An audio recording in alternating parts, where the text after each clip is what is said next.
فرسودہ جارا ہجرا یا رسول اللہ۔ الحمدللہ رب العالمین والصلاة والسلام علی سید الانبیاء والمرسلین۔ اعوذ باللہ من الشیطان الرجیم، بسم اللہ الرحمن الرحیم۔ ناظرین اکرام، السلام علیکم ورحمۃ اللہ وبرکاتہ۔ میں ہوں آپ کا میزبان سمیر احمد، اور اس وقت آپ ARYQ TV پر یہ خصوصی پروگرام، یہ خصوصی ٹرانسمیشن ملاحظہ کر رہے ہیں۔ ناظرین، ARYQ TV نے یہ ٹرینڈ سیٹ کیا کہ ڈے 1 سے الحمدللہ نبی کریم علیہ الصلاۃ والسلام کے سیرت کے ابواب ہوں، یا پھر صحابہ کرام رضوان اللہ تعالی علیہم اجمعین ہوں، اہل بیت اطہار ہوں، اولیاء کرام ہوں، یا بزرگان دین ہوں، ان کی شخصیت میں اور ان کی جو سیرت کے گوشوں میں جو نمایاں پہلو ملتے ہیں، جو روشن موتی ملتے ہیں، یہ روشنی آپ ناظرین تک پہنچانا یہ وتیرہ رہا ہے ARYQ TV کا۔ اور اسی سلسلے کی آج یہ ایک کڑی ہے کہ ہم آج کے اس پروگرام میں گلشن زہرا کے اس پھول کا ذکر کرنے کی سعادت حاصل کر رہے ہیں، جس کی خوشبو سے آج تک صاحبان علم و دانش اپنے قلوب کو معطر کر رہے ہیں، اور تا قیامت اس کے رنگوں سے دنیائے علوم و فنون رونق افروز رہیں گے۔ ناظرین، آپ کو صداقت حضرت ابوبکر صدیق رضی اللہ تعالی عنہ سے ملی، اور شجاعت شیر خدا مشکل کشا حضرت مولا علی کرم اللہ وجہ کریم سے حصے میں آئی۔ زہد و تقوی ہو، علم و حکمت ہو، عبادت و ریاضت ہو، عجز و انکساری ہو، شجاعت ہو، قناعت ہو، سخاوت ہو، آپ ایسا بحر زخار نظر آتے ہیں کہ جس کسی نے بھی چلو بھر بھی پیا وہ وقت کا امام بن گیا۔ امام اعظم امام ابو حنیفہ رحمۃ اللہ تعالی علیہ، امام مالک بن انس رحمۃ اللہ تعالی علیہ، 1000 کتب کا مصنف جابر بن حیان، یہ سب کے سب آپ کے در دولت سے علم کی خیرات لیتے نظر آتے ہیں۔ جی ناظرین کرام، آج کے اس پروگرام میں ہم گفتگو کریں گے اور شخصیت کے کچھ پہلو آپ کے سامنے رکھنے کی کوشش کریں گے جناب زہرا کے گلشن کے اس پھول حضرت امام جعفر صادق رضی اللہ تعالیٰ عنہ، ائمہ اہل بیت کے چھٹے امام۔ یہ سلسلے کی ابتدا ہوتی ہے حضرت امام علی کرم اللہ وجہ الکریم سے، اور اس کے بعد امام حسن رضی اللہ تعالیٰ عنہ، اور اس کے بعد امام حسین رضی اللہ تعالیٰ عنہ، اور اس کے بعد امام زین العابدین رضی اللہ تعالیٰ عنہ، اس کے بعد امام محمد باقر رضی اللہ تعالیٰ عنہ، اور پھر آج ہم جس شخصیت پر گفتگو کر رہے ہیں، چھٹے امام ائمہ اہل بیت کے حضرت امام جعفر صادق رضی اللہ تعالیٰ عنہ۔ گفتگو کرنے کے لیے خوبصورت پینل حسب روایت حسب معمول ہمارے شامل آل ہے، اور آپ کی شخصیت کے پہلوؤں پر گفتگو کرنے کے لیے بہترین معروف ممتاز علماء کرام ہمارے ساتھ موجود ہیں۔ میں تعارف کراتا چلوں ناظرین، میرے دائیں جانب موجود ہیں مفتی ارشاد حسین سعیدی صاحب۔ سر السلام علیکم ورحمۃ اللہ۔ وعلیکم السلام ورحمۃ جزاک اللہ اللہ مفتی صاحب، وبرکاتہ۔ جزاک اللہ، آپ کی آمد کا بہت شکریہ، خیر مقدم کرتے ہیں۔ جزاک اللہ سر۔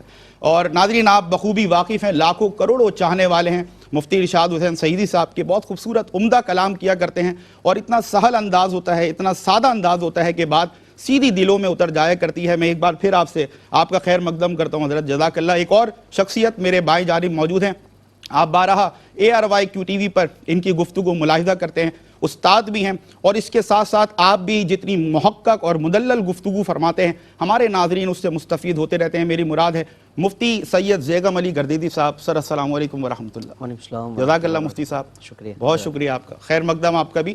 اور آپ کے ساتھ تشریف فرما ہے دنیا نعت قبیلہ حسان سے خوبصورت آواز، اور آپ کے بھی لاکھوں کروڑوں چاہنے والے سننے والے موجود ہیں، میرے برادر ہیں، میرے بھائی ہیں، میرے دوست ہیں، قاری محمد محسن صاحب۔ سر السلام علیکم ورحمۃ اللہ۔ وعلیکم السلام ورحمۃ اللہ وبرکاتہ۔ قبلہ آپ کا بھی خیر مقدم، جزاک اللہ، بہت شکریہ۔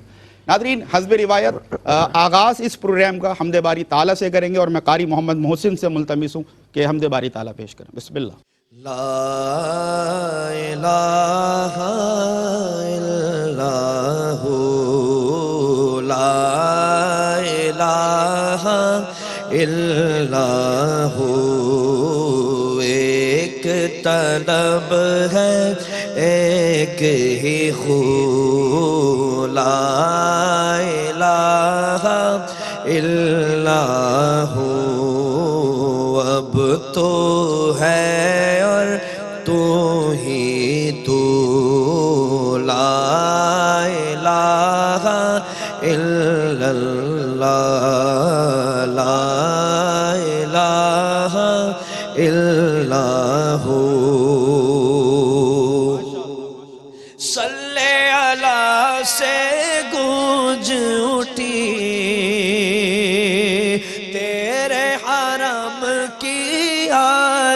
فضا صلی اللہ سے گونج اٹھی تیرے حرم کی آج فضا آئی مدینے کی خوشبو لا الہ الا ہو لا الہ الا ہو لا الہ الا ہو تیری عبادت کیا کہنا تیری حقیقت کیا کہنا تیری عبادت کیا کہنا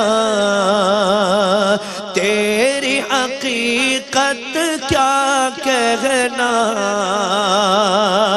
ہو گئی دنیا قبلہ رو لا الہ الا ہو لا الہ الا ہو مجھ کو اپنی ہستی کا چل جائے اس روز پتہ مجھ کو اپنی ہستی کا چل جائے اس روز پتہ سامنے میرے جب ہو تو لا الہ الا ہو لا الہ الا ہو اب تو ہے اور تو ہی تو لا الہ الا ہو ماشاءاللہ ماشاءاللہ سبحان اللہ. اللہ تعالیٰ آپ کے علم میں عمل میں عمر میں برکتیں دے. سبحان اللہ ماشاءاللہ. کیا خوبصورت آغاز اس پروگرام کا ہوا ناظرین. اور جب ہم کسی کی سوانح حیات پر گفتگو کرتے ہیں کسی کی بایوگرافی جاننے کی کوشش کرتے ہیں تو بڑا ضروری ہوتا ہے کہ ابتدا میں ولادت کہاں پر ہوئی اور کیا سرکمسٹانسز کیا حالات تھے خاندانی پس منظر کیا تھا. تو میں قبلہ مفتی ارشاد حسین سعیدی صاحب سے سب سے پہلے یہی جاننا چاہوں گا مفتی صاحب آپ کی حضرت امام جعفر صادق رضی اللہ تعالیٰ عنہ کی ولادت باسعادت اور پھر کس گھرانے میں آپ نے آنکھ کھولی اور پھر آپ کے جو ابتدائی حالات میں چاہوں گا اس پر کچھ روشنی ڈالیں. جی بہت شکریہ. ہمارے لیے سعادت ہے حضرت امام جعفر الصادق رضی اللہ تعالیٰ عنہ وعلیہ السلام. آپ کی یاد میں ہم بیٹھے ہیں آپ کے ذکر خیر کے لیے. آپ کی شخصیت کو آپ کی ذات کو نسب کے اعتبار سے دیکھیں حسب کے اعتبار سے دیکھیں ذاتی خصائل اور محاسن کے اعتبار سے دیکھیں علم کے اعتبار سے فضل اور کمال کے اعتبار سے مجاہدہ اور ریاضت کے اعتبار سے تفقہ کے اعتبار سے الغرض جس اعتبار سے دیکھا جائے تو آپ اتنے نمایاں نظر آتے ہیں بے مثل نظر آتے ہیں. سبحان اللہ. نہ صرف اپنے زمانے میں بلکہ آج تک اور رہتی دنیا تک آپ کا جو مقام اور مرتبہ ہے امت محمدی صلی اللہ علیہ وسلم کے اندر وہ بہت نمایاں ہے. بے شک. اور ہمارے اہل تشیع حضرات جو جس فقہ کو فالو کرتے ہیں وہ فقہ جعفریہ بھی آپ ہی کی طرف منسوب ہے. بے شک. آپ کے اگر ولادت جہاں سے آپ نے سوال کا آغاز کیا آپ کی ولادت باسعادت کے بارے میں آتا ہے کہ 17 ربیع الاول شریف کو آپ کی ولادت باسعادت ہوتی ہے مدینہ منورہ میں. اور آپ کے وصال مبارک کے بارے میں مختلف اقوال ملتے ہیں. 25 شوال کا قول بھی ہے 22 رجب اور 15 رجب کے اقوال بھی ملتے ہیں.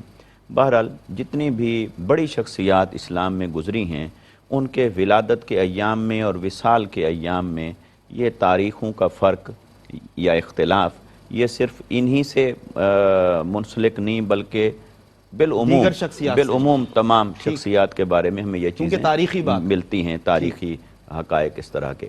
تو خیر آپ کا جو آپ کی کنیت مبارکہ ہے ابو عبداللہ اور لقب مبارک ہے الصادق، اللہ۔ اور نام جعفر۔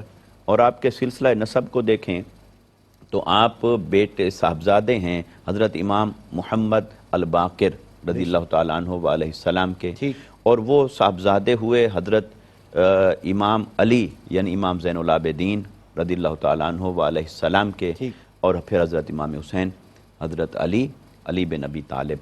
تو آپ کے سلسلہ نسب کو اگر میں حصول برکت کے لیے پڑھ دوں اور یوں بسم اللہ بسم کہ جعفر الصادق بن محمد الباقر بن علی زین العابدین بن حسین بن علی بن ابی طالب۔ سبحان اللہ۔ اللہ تبارک و تعالی نے آپ کو یہ شان جو نسب کے اعتبار سے عطا فرمائی، آپ اہل بیت اطہار کی ایسی ایک چنیدہ ہستی ہیں اپنے نسب میں بھی اور حسب میں بھی، اللہ کہ اللہ تبارک و تعالی نے آپ کو بے پناہ عظمتوں اور فضائل سے نوازا۔ اللہ۔ پھر آپ کی والدہ محترمہ کے اعتبار سے اگر دیکھیں تو وہ آپ کا سلسلہ نسب پھر حضرت صدیق اکبر رضی اللہ تعالیٰ عنہ سے جا ملتا ہے۔ اللہ۔ آپ کی والدہ حضرت ام فروہ یا فروہ، وہ حضرت ابوبکر صدیق رضی اللہ تعالیٰ عنہ کی پڑپوتی، ٹھیک۔ وہ حضرت قاسم بن محمد بن ابی بکر، ٹھیک۔ تو وہ پڑپوتی ہوئیں۔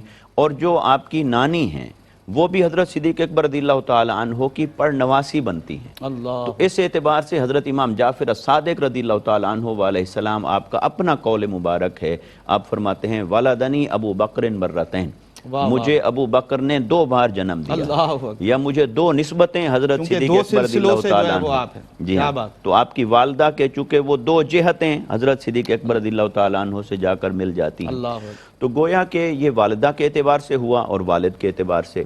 پھر آپ نے جو ماشاءاللہ خوبصورت تعارف آپ نے فرمایا اہل بیت اطہار کے چشم و چراغ ہونے کے اعتبار سے، تو اللہ رب العزت نے آقا علیہ السلام کے شجرہ مطہرہ کو ایک تمثیل کے ساتھ قرآن مجید میں بیان فرمایا، اور وہاں آگے ایک کلمہ، ایک لفظ آتا ہے تؤتی اکلھا کل حین باذن ربھا۔ فرمایا یہ پاکیزہ شجرہ ایسا ہے کہ یہ ہر زمانے میں ایک پھل دے گا، اللہ اکبر، اور اس سے لوگ مستفیض ہوں گے۔ اور اس آیت مبارکہ کے تحت اگر آقا علیہ السلام کے شجرہ مطہرہ کو دیکھا جائے تو امام جعفر الصادق رضی اللہ تعالیٰ عنہ علیہ السلام یہ شجرہ مصطفیٰ کے ایسے حسین لذیذ اور پھل ہیں، اسی باغ کا پھل ہے کہ جن سے لوگوں نے روحانی غذا بھی حاصل کی، علمی غذا بھی حاصل کی۔ کیا بات۔ اور آپ کی ولادت کا جو پس منظر اور اس ماحول کے بارے میں بھی آپ کے سوال کا ایک جز تھا۔ دیکھیں آپ کی ولادت باسعادت ہوتی ہے تو حضرت امام زین العابدین رضی اللہ تعالیٰ عنہ ابھی باحیات تھے، آپ کے دادا، بالکل ٹھیک، اور صاف ظاہر ہے کہ ان کی آنکھوں نے خود واقعہ کربلا کو دیکھا تھا، اور 80 ہجری میں آپ کی امام جعفر الصادق رضی اللہ تعالیٰ عنہ علیہ السلام کی ولادت باسعادت ہوتی ہے، اور یہ کربلا کے قریب ترین تھا، یعنی 19 سال کے بعد ہوا، تو لہٰذا وہ غم تازہ تھے۔ تو آپ نے جس ماحول کے اندر آپ کی ولادت باسعادت ہوتی ہے تو وہ اہل بیت اطہار کی ہستیوں کے لیے وہ ایک غم کی کیفیات چل رہی تھی، گویا بہت مشکل حالات میں آپ کی شخصیت یوں ابھر کر سامنے آتی ہے کہ پھر صبر اور تحمل کا بھی نقطۂ کمال بنتے ہیں، علم اور فضل کا بھی نقطۂ کمال بنتے ہیں، اور ایسی مقبول شخصیت کے طور پر ابھر کر سامنے آتے ہیں کہ آج تک اور رہتی دنیا تک آپ کا ذکر خیر جاری و ساری ہے اور جاری و ساری رہے۔ ماشاءاللہ ماشاءاللہ، خوبصورت ابتدا، خوبصورت آغاز۔ مفتی زیغم علی گردیدی صاحب سے جانیں گے کہ آپ نے حصول علم کے لیے کن کن سے استفادہ کیا اور پھر کیا آپ کا علمی مقام اور مرتبہ ہے۔ ناظرین ایک چھوٹا سا بریک حائل ہے، انشاءاللہ آپ سے ملاقات ہوتی ہے ایک مختصر سے بریک کے بعد۔ جی بریک کے بعد آپ کا خیر مقدم ہے ناظرین۔ آج ہم گفتگو کر رہے ہیں حضرت امام جعفر صادق رضی اللہ تعالیٰ عنہ کی شخصیت پر، اور ابتدا میں مفتی صاحب نے فرمایا کہ کن حالات میں آپ کی ولادت باسعادت ہوئی، اور پھر کس انداز سے آپ نے جن حالات میں آپ نے اپنی آنکھیں کھولیں اور جس استقامت کے ساتھ، جس صبر کے ساتھ اور جس علم و حکمت کے ساتھ آپ کی شخصیت سامنے ابھر کے آئی، رہتی دنیا تک مفتی صاحب نے فرمایا کہ آپ کا ذکر خیر انشاءاللہ جاری رہے گا، کیونکہ گلشن زہرا کے اس پھول کا آج ہم تذکرہ کر رہے ہیں، آج ہم گفتگو ان کی شخصیت پر کر رہے ہیں کہ جس پر جتنی بات کی جائے کم ہے۔ اور بریک سے پہلے ناظرین میں نے آپ سے عرض کیا تھا کہ مفتی زیغم علی گردیدی صاحب فرمائیں گے اور اس سوال کا جواب دیں گے کہ تعلیم و تربیت کے حوالے سے آپ نے کن کن شخصیات سے اور اکابرین سے استفادہ کیا اور پھر آپ کا علمی مقام کیا ہے۔ جی مفتی صاحب۔ بسم اللہ الرحمن الرحیم، اللہم صلی علی محمد وعلی آل محمد وبارک وسلم. بہت شکریہ سمیر بھائی. جزاک اللہ. حضرت امام جعفر صادق بن امام محمد باقر، آپ اس سلسلہ ذہب کی ایک خوبصورت کڑی ہیں کہ جو امام الانبیاء صلی اللہ تعالیٰ علیہ وآلہ وسلم سے چلا. واہ واہ. اور ہر زمانے میں وہ علم کی، تقوی، پرہیزگاری اور دین سے متعلق جو اوصاف و خصائل ہیں، دین کی تعلیمات ہیں، اس کی روشنیاں بکھیرتا رہا. کیا بات. اور اعلیٰ حضرت نے اسی سے متعلق فرمایا تھا نا کہ تیری نسل پاک میں ہے بچہ نور کا، تو ہے عین نور، تیرا سب گھرانہ نور کا. سبحان اللہ. امام جعفر صادق کا اگر علمی مقام اور تعلیم و تربیت کے اگر مراحل دیکھیں تو آپ کا تو گھرانہ وہ ہے کہ جس سے متعلق حضور نے فرمایا کہ ہم مال و دولت میں کسی کو وارث نہیں بناتے، بلکہ ہم اگر میراث چھوڑتے بھی ہیں تو وہ علم کی میراث ہوتی ہے، وہ تقوی کی میراث ہے، وہ کردار کی میراث ہے. اور یہ میراث امام الانبیاء صلی اللہ تعالی وسلم نے جو چھوڑی، ہر دور میں اور ہر واسطے میں، اور نسب کا جو ایک سلسلہ آگے منتقل ہو رہا ہے. ہم دیکھیں کہ ہر زمانے میں اللہ رب العالمین نے علم میں پورے زمانے پر فوقیت اور برتری عطا فرمائی ہے. واہ. امام جعفر صادق کا اگر معاملہ دیکھیں، حضرت امام باقر کا، امام زین العابدین کا، اور اسی طرح آگے تک، تو ہر زمانے میں اللہ رب العالمین نے علم میں، فضل میں، زہد و تقوی، پرہیزگاری، ہر اخلاقی جو خوبی ہے اس کے لحاظ سے اللہ رب العالمین نے بلندی اور برتری عطا فرمائی ہے. امام جعفر صادق کی جب ولادت ہوئی تو امام زین العابدین پاک آپ کی حیات طیبہ میں اور تقریباً 12 سال کا عرصہ آپ کے زیر سایہ، آپ کی تربیت میں انہوں نے گزارا، اپنی دادا کی. اور 12 سال میں علم بھی سکھایا، ادب بھی سکھایا، اور ادب کے جتنے بھی پہلو ہیں امام زین العابدین پاک خود آپ کو سکھا رہے ہیں. اللہ. یعنی آپ کی ولادت ہوتی ہے تو ولادت سے لے کر بعض روایتوں میں آپ کو گھٹی دی، آپ کے کان میں اذان دی، جس طرح امام الانبیاء صلی اللہ علیہ وسلم نے حضرت امام حسن مصطفیٰ پاک اور امام حسین پاک کے کانوں میں اذان دی، اقامت کہی، گھٹی دی. تو امام زین العابدین پاک نے اپنے پوتے حضرت امام جعفر صادق کو گھٹی بھی عطا فرمائی، اور پھر وہاں سے تعلیم و تربیت کا آغاز فرمایا، اور 12 سال مسلسل اپنے دادا جان کی نظروں کے سامنے رہے اور آپ کی پرورش میں رہے.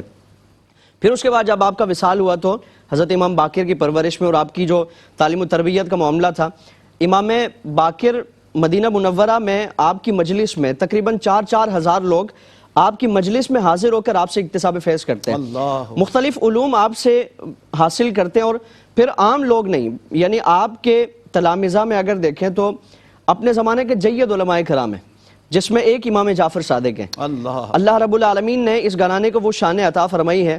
اور وہی اگر آپ کے تلامذہ میں دیکھیں، امام زین العابدین پاک ہیں، امام باقر ہیں، یعنی علوم مرتضوی ہیں، علوم مصطفوی ہیں کہ جنہیں اللہ رب العالمین حضرت امام زین العابدین پاک اور امام باقر کے ذریعے آپ کو عطا فرما رہا ہے. سبحان اللہ. پھر امام زین العابدین کے بعد امام باقر کا جب انتقال ہوا تو آپ کی جو درسگاہ تھی وہ اس کا کنٹرول آپ نے سنبھالا. اور پہلے مدینہ میں امام باقر کا تعلیم و تربیت کا معاملہ تھا، آپ نے کوفہ میں بھی یہ سلسلہ اس کا آغاز فرمایا. ماشاءاللہ. اور آپ کے جو تلامذہ ہیں، حضرت امام اعظم ابو حنیفہ ہیں، حضرت امام مالک ہیں، پھر حضرت سفیان ثوری ہیں، حضرت داؤد طائی ہیں، بڑی جابر بن حیان ہیں، اور پھر اسی طرح ابو موسیٰ الخوارزمی اور دیگر کثیر اپنے زمانے کے جید علماء جو سائنس میں، طب میں، فقہ میں، فلسفہ میں، کسی بھی علوم و فنون میں ہم اگر دیکھیں، بلکہ آپ کے حوالے سے ایک یورپ میں مغربی مفکرین نے کتاب لکھی، 25 جو مغرب کے مفکرین تھے جس میں صرف 2 مسلمان ہیں، سپرمین ان اسلام. تو آپ کی شخصیت کے حوالے سے کہ دین سے ہٹ کر، دینی علوم سے ہٹ کر آپ نے جو علوم کا ایک سلسلہ جاری کیا، اور جس میں سائنس، ریاضی ہے، فلکیات ہے، فزکس ہے، کیمسٹری ہے، اس میں آپ نے ایسے رہنما اصول عطا فرمائے. جس طرح جابر بن حیان کا تو تعارف ایک سائنس کے حوالے سے اور تحقیقات کے حوالے سے ہے، تو یہ سارا امام جعفر صادق کا فیض ہے. اللہ رب العالمین نے آپ کے ذریعے مختلف علوم و فنون کا فیض جاری فرمایا. اور امام اعظم کا تو بڑا مشہور جملہ ہے نا کہ لولا سنتانی لہلک النعمان، کہ اگر 2 سال نہ ہوتے، اگر میری زندگی میں نعمان بن ثابت کی زندگی میں 2 سال نہ ہوتے تو نعمان بن ثابت ہلاک ہو جاتا. تو یہ اللہ رب العالمین نے آپ کے علوم و فنون کا، اور پھر بنو عباس اور بنو امیہ کا جو دور ہے اس میں علم کے حوالے سے ترویج و اشاعت کا اگر ہم سنہری دور اگر اس کو کوئی کہے تو اس میں خانمادہ رسالت مآب صلی اللہ علیہ وسلم ہی کا کردار ہے. یعنی اس زمانے میں بنو عباس میں اگر دیکھیں تو انہی اسلاف کی مجالس میں 4 ہزار لوگ آ رہے ہیں. تو یہ انہی کے دم قدم سے وہ مجالس آباد تھی. اور جب تک علم ہمارا ورثہ رہا، ہمارا زیور رہا، اور ہماری ملکیت میں یہ ساری چیزیں علوم و فنون رہے، اللہ رب العالمین نے عالم اسلام کو تقویت و شان عطا فرمائی. اور جب تک اس علم سے ہم اپنا ناطہ نہیں جوڑ لیتے تو تب تک ترقی حاصل کرنا، عزت حاصل کرنا اور وہ عظمت رفتہ حاصل کرنا یہ ناممکن ہے. اللہ اکبر. جی ناظرین کرام، اس پر گفتگو ہوتی ہے کہ تعلیم ہی وہ راستہ ہے کہ جب تک یہ قوم یہ اختیار نہیں کرے گی اپنی اصل منزل، اپنی اصل ڈیسٹینیشن تک نہیں پہنچ سکتی. اور سیرت کے حوالے سے مفتی صاحب آپ کی طرف آؤں گا. جس گوشے کو اٹھا کر دیکھو حضرت امام جعفر صادق رضی اللہ تعالیٰ عنہ کے، اس میں ایک انمول ہیرا جڑا ہے. میں چاہوں گا کہ بالعموم آپ کی سیرت، آپ کی کردار اور بالخصوص جو اخلاقی پہلو آپ کی شخصیت میں ملتا ہے، کیا فرمائیے گا؟ یقیناً یہی وہ ہستیاں ہیں کہ جن کو اللہ رب العزت نے ہدایت کے اعتبار سے، عمل کے اعتبار سے، اخلاق کے اعتبار سے ایک سرچشمہ بنایا، کامل بنایا، اکمل بنایا اور ایسا نمونہ بنایا کہ رہتی دنیا تک لوگ ان کو دیکھتے رہیں گے اور انہی کے نقوش پا سے اپنے لیے ہدایت کا سامان کرتے رہیں گے. یقیناً جب آپ کی شخصیت کی بات ہم کرتے ہیں تو یہ کیسے ہو سکتا ہے کہ آپ کی سیرت میں سیرت محمدی صلی اللہ علیہ وسلم کا عکس نہ ہو؟ یہ کیسے ہو سکتا ہے کہ آپ کے سیرت اور اخلاق کے اندر سیدہ کائنات سیدہ فاطمہ الزہرا سلام اللہ علیہا کی تربیت کا وہ فیض نہ پہنچا ہو؟ اور یہ کیسے ہو سکتا ہے کہ آپ کی سیرت مطہرہ امام زین العابدین رضی اللہ تعالیٰ عنہ ہو اور بلکہ آپ کے والد امام محمد الباقر رضی اللہ تعالیٰ عنہ وعلیہ السلام ان کا فیض؟ تو یقیناً یہ وہ ہستیاں تھیں جن کی سیرت ہر اعتبار سے کامل اور اکمل تھی. علم کے اعتبار سے دیکھیں چاہے عمل کے اعتبار سے دیکھیں. پھر اس میں جب ہم سیرت کی بات کرتے ہیں تو سیرت کا ایک پہلو وہ آ جاتا ہے جس کا تعلق حقوق اللہ کے ساتھ ہے. اس میں زہد اور ورع ہے، عبادت اور بندگی ہے. لیکن جب ہم اس پہلو کو دیکھتے ہیں سیرت کے جس کا تعلق بندوں کے ساتھ ہے، حقوق العباد کے ساتھ ہے، اس میں نمایاں پہلو تو آتا ہے اخلاق. بے شک. تو اخلاق کے اندر آپ کی شان یہ تھی کہ ہمیشہ آپ مہمان نوازی میں ایسے پیکر عتم تھے کہ جب بھی کوئی مہمان آپ کی خدمت میں آتا تو آپ اسے جو کچھ ہوتا وہ بھی نوازتے اور تواضع بھی فرماتے، خدمت بھی کرتے، اور جب وہ جانے لگتا تو جو درہم و دینار یا جو کچھ آپ کے پاس تحائف ہوتے وہ بھی آپ اسے دے کر بھیجتے. مہمان نوازی تھی. مہمان نوازی کا یہ عالم تھا. اسی طرح اپنے الصادق آپ کے لقب مبارک میں لفظ آیا تو اس صدق اور صداقت کی ایسی حفاظت فرمانے والے تھے کہ ایک بار آپ مسجد کے اندر تشریف فرمائے صحن میں، ایک شخص آیا، اس نے کوئی پاس سامان رکھا اور تھوڑی دیر بعد اس نے واویلا شروع کر دیا کہ میری تو 1000 دینار کی تھیلی اس میں تھی اور چوری ہو گئی اور کہاں ہو گئی. تو اس نے آپ کے اوپر یہ الزام لگا دیا چونکہ وہ آپ سے بے خبر تھا اس وقت تک بھی آپ ہیں کون سی شخصیت ہے، کون ہیں. تو اس نے یہ کیا تو آپ نے اسے فرمایا کہ خاموشی اختیار کرو، آؤ تم میرے ساتھ میرے گھر تک چلو، میں تمہیں دیتا ہوں. تو گھر لے گئے اور 1000 دینار اٹھائے، تھیلی کے اندر بند کر کے اس کو دے دیے. وہ شخص لے کے واپس آیا اور مسجد کے صحن میں جہاں اس نے سامان رکھا تھا، جب اس نے سامان کو پھر اٹھایا رخت سفر باندھنے کے لیے تو وہ تھیلی تو وہیں نیچے سے نکل آئی، وہ تو وہاں تھی. تو اسے ندامت اور شرمساری ہوئی کہ بھی میں نے الزام لگا دیا ایسی کسی ہستی پر بغیر سوچے سمجھے اور بغیر تحقیق اور تفتیش کے. مگر اس سے بھی زیادہ تعجب اور حیرت اسے اس پر ہوا کہ پھر وہ کون باکمال ہستی تھے جنہوں نے بجائے اس کے کہ اس الزام کی تردید کے اوپر ڈٹ کے کھڑے ہو جاتے اور وہ گئے اور لے کے دیا اور گھر سے اٹھا کے دے دیا. تو اسے پتہ چلا جب کہ وہ حضرت امام جعفر الصادق رضی اللہ تعالیٰ عنہ وعلیہ السلام ہیں. تو یہ یعنی آپ نے اپنے صدق اور صداقت کی کس قدر حفاظت فرمائی کہ یہ الزام لگانے والا الزام لگا رہا ہے. اب اس کو اگر سچ اور جھوٹ کا فرق نہیں معلوم اور اسے لحاظ نہیں آیا تو آپ گئے اور دے دیا. اور پھر یہ جب واپس کرنے کے لیے گیا ندامت کے اندر آپ نے فرمایا نہیں، غلطی ہو گئی اور آپ اپنی امانت لے لیجئے اور میری شے مجھے مل گئی. آپ نے فرمایا نہیں، ہم اہل بیت اطہار وہ لوگ ہیں جب کسی کو کچھ عطا کر دیتے ہیں تو پھر واپس نہیں کرتے. کیا بات ہے، ماشاءاللہ، سبحان اللہ، کیا کہنے. یقیناً ناظرین گفتگو ہو رہی ہے حضرت امام جعفر صادق رضی اللہ تعالیٰ عنہ، اور اب ہم جاننے کی کوشش کریں گے کہ آپ نے آپ کی شخصیت کا جو ایک گوشہ ہے جس میں عبادت و ریاضت کا خصوصی اہتمام ہمیں نظر آتا ہے، مفتی زیغم علی گردیدی صاحب سے جاننے کی کوشش کریں گے اس مختصر سے بریک کے بعد۔ ویلکم بیک ناظرین، بریک کے بعد آپ کا خیر مقدم ہے۔ گفتگو ہو رہی ہے آج گلشن زہرا کی اس پھول کی، حضرت امام جعفر صادق رضی اللہ تعالیٰ عنہ، اور بہت خوبصورت عمدہ گفتگو ہمارے مفتیان کرام علماء کرام نے فرمائی، اور ہم نے کئی جہتوں سے یہ جاننے کی کوشش کی کہ وہ کیا اعلیٰ اور انمول موتی ہیں جو آپ کی شخصیت میں پیوست ہیں، اور وہ روشنی ہمارے ناظرین تک پہنچ سکے، اسی حوالے سے یہ گفتگو جاری ہے۔ اور بریک سے پہلے میں نے مفتی زیغم علی گردیدی صاحب آپ سے سوال کیا تھا کہ آپ کی جو عبادت و ریاضت کا پہلو آپ کی شخصیت میں ملتا ہے، خصوصی اہتمام اور ڈیلی روٹین آپ کی کیا رہتی ہے، اس حوالے سے میں چاہوں گا آپ ارشاد فرمائیں۔ سمیر بھائی، اس سے پہلے گفتگو ہوئی کہ آپ صلی اللہ تعالیٰ علیہ وآلہ وسلم کے علوم وہ وراثت میں منتقل ہوئے، بے شک اسی طرح زہد و تقوی، پرہیزگاری، خوف خدا، خشیت الہی، وہ بھی نسل در نسل آپ میں منتقل ہو رہا ہے۔ آپ نے جن نفوس قدسیہ کے ہاں تربیت پائی اور آپ کی پرورش ہو رہی ہے، وہ امام زین العابدین یعنی عبادت گزاروں کی زینت ہے، سید الساجدین ہیں، جو سجدہ کرنے والوں کے سردار ہے۔ اور پھر حضور نے بھی بشارت عطا فرمائی کہ کل قیامت میں پکارا جائے گا کہ عابدین کی زینت کون ہے، تو ان میرے حسین کے بیٹے کو وہاں سے بلایا جائے۔ اور پھر امام باقر کے حوالے سے حضور نے بشارت دی، حضرت جابر کو فرمایا تھا کہ تم حسین کی نسل سے، حسین کے نسب سے ایک شخص سے ملو گے کہ جو ان اوصاف کا حامل ہوگا، اللہ رب العالمین نے یہ فضیلت اور برتری عطا فرمائی ہوگی۔ تو جن کا خانوادہ ہی ایسا ہے اور جن پاکان امت کے ہاں آپ کی تربیت ہو رہی ہے، وہ اتنے عظیم اوصاف کے مالک ہیں، تقویٰ ہے، پرہیزگاری ہے۔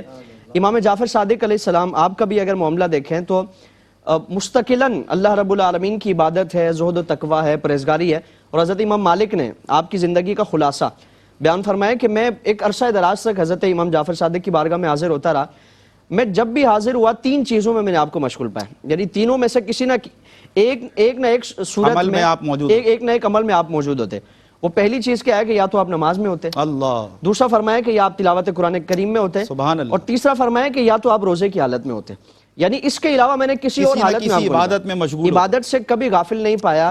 دن میں یہ حالت ہے کہ روزے کی کیفیت میں، رات کو اللہ رب العالمین کی عبادت فرماتے ہیں، شب بیداری فرماتے ہیں، اور پھر مال کے ذریعے اللہ رب العالمین کی مخلوق پر خیرات فرماتے ہیں، صدقہ اور خرچ فرماتے ہیں۔ آپ کے زمانے میں ایک دفعہ قحط پڑا اور اہل مدینہ ایک جو غلہ اور دیگر اجناس تھی اس کے لیے وہ ترسنے لگے، انتہا درجے کا قحط پڑا۔ تو آپ نے اپنے غلام سے فرمایا کہ ہمارے پاس کیا موجود ہے؟ تو عرض کیا کہ حضور قحط گزر جائے گا آرام سے، ہمارے پاس اتنا غلہ موجود ہے کہ ہمیں پریشانی نہیں ہوگی۔ تو آپ نے فرمایا کہ ٹھیک ہے، وہ سب لے آؤ۔ اور جب وہ سب آپ کی بارگاہ میں پیش کیا گیا تو آپ نے اپنے گھر کے لیے بھی کچھ نہیں رکھا۔ اور یعنی وہ سلسلہ جو ایک تو سیدنا صدیق اکبر سے وراثتاً وہ چلا آ رہا ہے، اور دوسرا حضرت مولا مرتضیٰ سے، جن کی جو انفاق فی سبیل اللہ کے جو جذبات ہیں اور جو عمل ہے اس کی قرآن کریم گواہی دیتا ہے کہ وہ تنگ دستی میں، خوشحالی میں، رات میں، دن میں، اور لوگوں کے سامنے اور پوشیدہ طور پر، یعنی ہر کیفیت میں اللہ رب العالمین کی بارگاہ میں وہ صدقات و خیرات کرنے والے ہیں۔ تو امام جعفر صادق نے وہ سارا غلہ منگوایا اور اہل مدینہ میں جو فقراء غربا تھے وہ سب کا سب اس میں تقسیم فرما دیا۔ تو آپ چاہے وہ حقوق اللہ کا معاملہ ہو، حقوق العباد کا معاملہ ہو، پوری زندگی اللہ رب العالمین کا خوف خشیت۔ حضرت داؤد طائی علیہ رحمہ آپ کی بارگاہ میں ایک دفعہ حاضر ہوئے، اور یعنی اتنا بڑا مقام و مرتبہ اللہ نے عطا فرمایا، اور عاجزی کتنی ہے، انکساری کتنی ہے۔ آپ سے عرض کیا کہ حضور آپ مجھے کچھ وصیت فرمائیں، تو آپ نے خاموشی اختیار فرمائی۔ اور پھر دوسری مرتبہ عرض کیا کہ حضور آپ امام الانبیاء صلی اللہ علیہ وسلم کے نواسے ہیں اور آپ کے خاندان میں سے ہیں، تو آپ اس ناطے مجھے کچھ وصیت فرمائیں۔ جب حضور کا ایک تعلق امام جعفر صادق کے سامنے عرض کیا تو آپ نے فرمایا کہ میں تو اس خوف میں ہوں، اس پریشانی میں ہوں کہ کل قیامت کے دن اگر حضور نے مجھ سے پوچھ لیا کہ تم نے میری نسبت کا کتنا خیال رکھا اور میری نسبت کے کتنے تم نے تقاضے پورے کیے، تو فرمایا کہ میں کیا جواب دوں گا، میرے پاس تو اپنا عمل کچھ نہیں ہے، میں تمہیں کیا وصیت کروں۔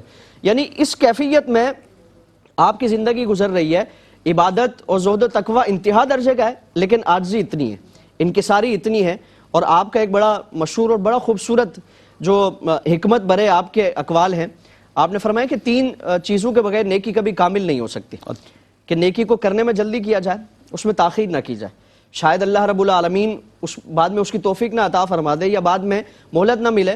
پھر فرمایا کہ نیکی کو حقیر جانو، چھوٹا جانو، یعنی اس طور پر نہیں کہ اس کو یعنی بالکل ہی کسی قابل نہیں سمجھا، فرمایا کہ نیکی کر کے تم یہ نہ سمجھو کہ میں نے کوئی بڑا تیر مار لیا. اور یہ دور حاضر کے لیے بھی بڑا ہاں پیغام. یہ آپ نے فرمایا کہ تم نیکی کرو تو اپنے عمل کو ہلکا جانو کہ میں نے یہ چھوٹی نیکی کی ہے, میں اس سے بڑھ کر نیکی کرنے کی کوشش کروں. اللہ. پھر فرمایا کہ تم نیکی کر لو تو فرمایا کہ اس کو چھپا کر رکھو, اس کا پرچار نہ کرو, اس کو لوگوں کے سامنے ظاہر نہ کرو. یہ تیسری جس طرح آپ صلی اللہ علیہ وسلم نے فرمایا کہ دائیں ہاتھ سے دو بائیں ہاتھ کو خبر نہ ہو. اللہ. تو اللہ رب العالمین کا خوف, خشیت, تقوی, پرہیزگاری, ان سارے اوصاف سے معمور آپ کی زندگی ہمیں نظر آتی ہے. کیا کہنے مفتی صاحب, ہم یہ نہیں چاہتے کہ اس ٹرانسمیشن کا, اس پروگرام کا مقصد صرف یہ رہے کہ نشستم گفتم برخاستم, بلکہ ہم چاہتے ہیں کہ جو میسیج آپ کی شخصیت سے ملتا ہے, جو مقصد شخصیت حضرت امام جعفر صادق رضی اللہ تعالیٰ عنہ, میں چاہوں گا آخر میں اس پر ضرور کلام کریں تاکہ ایک پیغام جائے کہ کیا تعلیمات آپ کی شخصیت سے ہمیں ملی اور کس انداز سے اس امت کو اتباع میں آپ کی جو ہے اپنی زندگی گزارنی چاہیے. یقیناً جہاں ان کے فضائل کا تذکرہ کرنا ہمارے لیے باعث نجات ہے, بے شک, وہاں اپنی زندگی کے لیے روشنی حاصل کرنا بھی ضروری ہے. میں ایک بات اس سلسلے میں عرض کرتا ہوں, آپ اپنے اسرار اور معارف میں سے ایک بات یہ فرماتے ہیں کہ اللہ رب العزت نے دنیا پر وحی فرمائی کہ جو میری خدمت کرے تو اس کی خدمت کر, اللہ, اور جو تیری خدمت کرے تو اسے تھکا دے. اللہ اکبر. گویا جو اللہ کی طرف جائے گا تو دنیا اس کے پیچھے چلے گی, لیکن جو دنیا ہی کو اپنا مقصود بنا کے اس طرف چل پڑے گا تو پھر دنیا تھکا دے گی, وہ اسے پا نہیں سکے گا. تو ایک بار حضرت سفیان ثوری رحمۃ اللہ تعالی علیہ وہ آپ سے ملنے کے لیے آئے. آپ نے بڑا قیمتی لباس زیب تن فرما رکھا تھا, ٹھیک, اور انہوں نے برسبیل تذکرہ بات کر دی کہ حضرت آپ جس خان وادہ سے ہیں اور یہ قیمتی لباس دنیا کی نشانی ہے, اس سے آپ کا تعلق تو نہیں بنتا. تو آپ نے وہ جو جوبہ مبارک قیمتی پہنا ہوا تھا اس کا بٹن کھول کے دکھایا, تو پھر اندر کا جو لباس تھا وہ فقیرانہ اور درویشانہ تھا.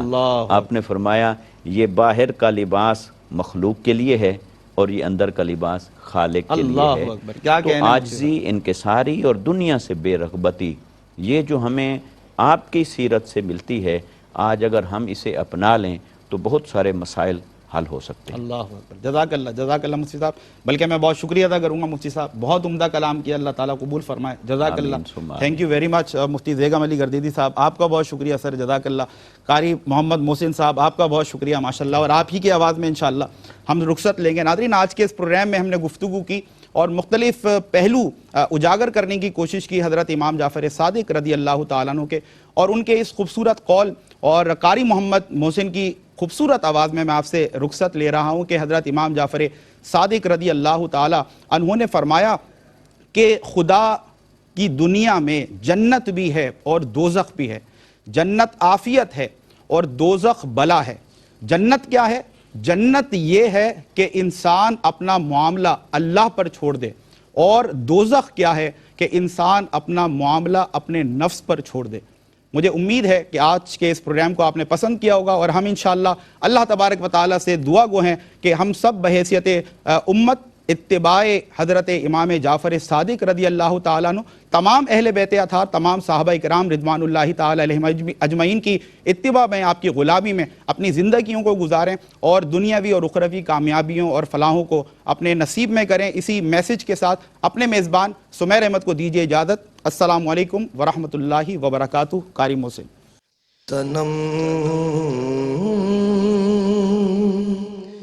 فرسودہ جا پارا زہ جرا یا رسول اللہ تنم فرسودہ جا پارا زہ جرا یا رسول اللہ دلم پجمردہ بارا دلم پجمردہ بارا زیسیاں یا رسول اللہ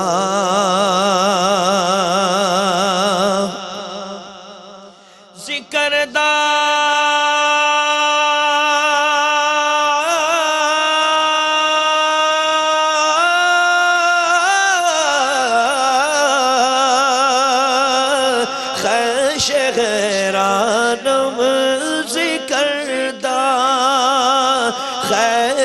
غیرانم سیاہ شد روز سیانم سیاہ شد روز سیانم پشیمانم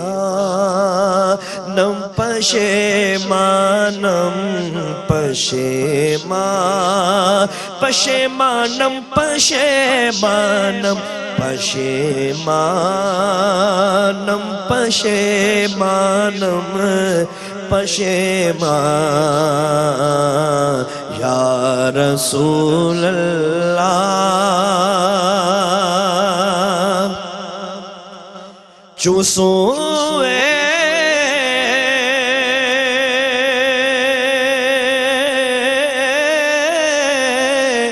من گزراری منے مسکی زناداری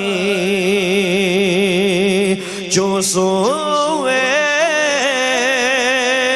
من گزر آری منے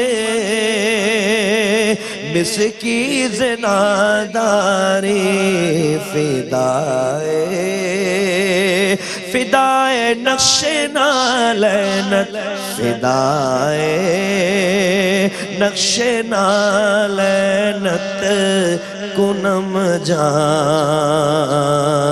یا رسول اللہ چوبازوئے شفاعت را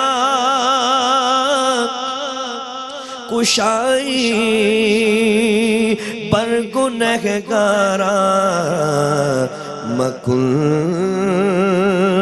محروم جا میرا مکن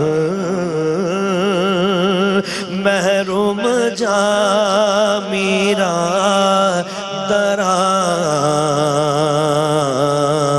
یا رسول اللہ تنم فرسودہ جا پارا زیہ جران